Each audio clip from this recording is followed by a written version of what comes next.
Alors aujourd'hui, je t'explique comment faire un motion lapse avec la GoPro 12, que ce soit en format comme ça horizontal ou aussi en format vertical pour par exemple faire un réel Instagram.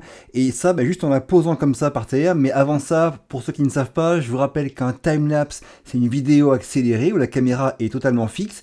Un motion lapse, la caméra est aussi reste au même endroit en fait. Par contre, elle tourne sur un de ses axes comme ça ou comme ça, mais elle reste géographiquement au même endroit. Et enfin, un hyperlapse, on se déplace avec la caméra bouge.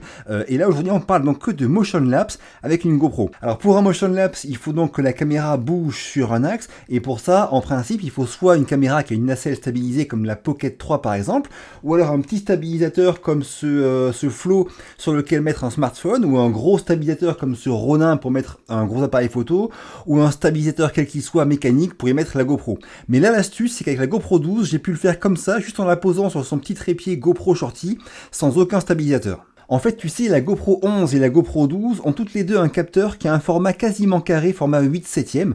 Et sur la GoPro 12, contrairement à sur la 11, on peut utiliser ce format 8/7 dans les modes accélérés qui servent à faire des timelapse, motion lapse ou hyperlapse. Et c'est pas possible sur la 11. J'ai testé encore ce matin avec la mise à jour, ça ne marche pas sur la 11. Seule la GoPro 12 permet d'utiliser ce format 8/7 pour les modes accélérés. En fait, ce format 8/7, il est vraiment super large, et quand tu choisis un format 16/9 ou 9/16 par exemple, tu vas venir rogner dans ce gros format 8/7 pour n'en garder qu'une partie. Là, l'idée, c'est de prendre un timelapse normal, un timelapse tout court, en format 8/7. Alors pour ce timelapse, si ce sont des conditions de jour sans trop d'exposition qui varient, prends le mode accéléré standard on va dire, et après tu vas juste choisir le temps entre chaque photo, l'intervalle, pour avoir quelque chose qui sera plus ou moins rapide. Par exemple, si ce sont des nuages qui passent, moi je prends en général 3 secondes ou 5 secondes d'intervalle. À l'inverse, si c'est des gens qui marchent, je prends des fois moins. Ça c'est vraiment à toi de voir. Par contre, si jamais tu filmes un lever ou un coucher de soleil, là en général je conseille de passer sur le mode accéléré de nuit, parce que lui il va automatiquement adapter l'exposition de la caméra aux conditions de lumière qui vont changer, et ça marche très bien. Franchement, je fais accélérer de nuit, j'ai tout en automatique et le rendu est vraiment top sur un lever ou un coucher de soleil. Donc tu vois, ce réel que j'ai posté sur mon compte Instagram il y a peu, en fait c'est vraiment ce mode accéléré de nuit tout automatique, filmé en format 8/7, dans lequel je suis allé après rogner pour garder que un format 9/16 en commençant par un côté et en animant avec des points clés pour passer d'un côté à l'autre côté du 8/7. C'est juste ça l'astuce. Je te montre maintenant comment on fait sur CapCut, application gratuite dont j'ai fait un tuto complet il y a peu. Je te mets le lien de ce tuto ici, on y va. Ok, donc j'ai ouvert l'application CapCut, je te mets ça ici, je vais créer un nouveau projet et je vais aller importer la vidéo qui m'intéresse, donc le timelapse au format 8/7. Voilà, c'est lui, l'a ajouté, et puis c'est parti. Alors, première chose, c'est qu'on va aller modifier le format de la vidéo finale. Pour ça, tu vas sur format en bas ici, hop, et tu choisis 9/16. Maintenant, on voit bien que le format 8/7 de la GoPro, il rentre pas dans tout le format 9/16, c'est normal. On va sélectionner ce clip ici, et on va zoomer dedans jusqu'à ce qu'il occupe tout le 9/16, et on va décaler comme ça vers la droite. Autre chose, c'est que ce clip, si je le lis, tu vois, il va à 2 à l'heure, c'était un timelapse avec 2 secondes, je crois. Et moi, je veux l'accélérer, donc je vais commencer par ça aussi. Je vais faire vitesse, normale, et je vais l'accélérer vraiment beaucoup. Genre, qui dure, allez, on va l'accélérer peut-être 20 fois pour voir, ou 30 fois. Ouais, 30 fois, c'est bien, hop, je valide. Et du coup, là, qu'est-ce qui se passe ? Bon, forcément, ça rame quand je lis, mais on verra après à l'export, ça devrait être bon. Là-dessus, ce début de vidéo, moi, il me plaît bien, et je vais ajouter un point clé. Donc, je me mets ici, et là, on va venir sélectionner le clip et ajouter un point clé comme ça.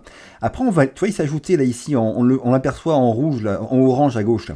Et après, je vais à la fin de la vidéo, et là, je vais décaler complètement à l'opposé en glissant sur le plan, pour aller finir ici. Voilà, pim. Et là, ça a mis un point clé automatiquement. Maintenant, si je lis la vidéo, on verra que la vidéo se déplace de droite à gauche. C'est magique, on a fait le motion lapse.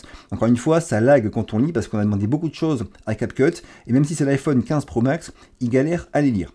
Dernière chose, sur un timelapse, ça rend bien d'avoir un peu de flou de mouvement sur tout ce qui se déplace, et c'est magique, CapCut propose directement d'ajouter du flou de mouvement ici, hop, j'ajoute du flou de mouvement, floutage de mouvement, il y a différents petits curseurs qu'on peut bouger, je vais tenter de le mettre à, allez, on va voir 40 comment ça rend. Hop, on verra bien à l'export. Là, ça prend un petit peu de temps pour tout traiter. De toute façon, avec ce plan-là, il n'y a quasiment rien qui bouge à part les gens qui se déplacent très vite et un petit peu les nuages. Mais les nuages, c'est lent par rapport aux gens. Donc là, on aura vraiment du flou que sur les gens qui se déplacent. C'est vraiment ce qu'on veut.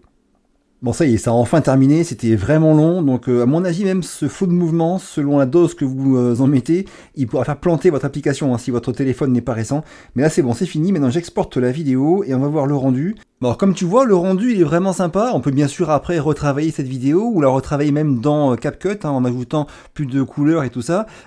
Et en tout cas, au niveau du flou de mouvement, là j'ai mis à 40% je crois de mémoire sur CapCut et ça rend déjà bien. Hein. Quand je fais une pause sur image, on voit que la personne est un petit peu floue. Donc c'est vraiment sympa. Quand j'ai fait le test sous DaVinci Resolve, je n'avais mis beaucoup plus, ça rendait encore mieux. Mais on peut aussi en mettre plus sur CapCut. Encore une fois, attention à avoir un smartphone assez récent, sinon je pense que l'application pourra carrément planter tellement c'est gourmand en ressources. Bon bref, t'as compris l'idée, c'est vraiment un moyen sympa je trouve d'utiliser cette possibilité nouvelle de la GoPro 12 d'avoir le format 8/7 dans les modes accélérés. Si la vidéo t'a plu ou était utile, pense bien à me le dire en commentaire, à me défoncer le bouton like, à la partager à tes proches pour qu'ils puissent en profiter aussi, et à t'abonner, ça m'aide beaucoup. Je vous dis à très vite pour la prochaine et d'ici là, bougez-vous purée, bougez-vous.